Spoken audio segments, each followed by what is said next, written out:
How to set the phone to only block high-risk scam calls on Samsung Galaxy S26, S26 Plus or the Ultra.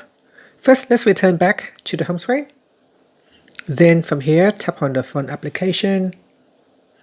From the keypad menu, tap on the More button, then tap on Settings. In Call Settings, we then scroll down, and in here tap on Caller ID and Spam Protection. Tap on the left hand side panel. In here, now go down, and you want to select Only Block High Risk Scam Calls.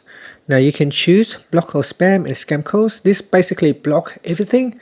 Sometimes the calls come in as a legitimate calls, so we want to ensure that it only block high risk scam calls.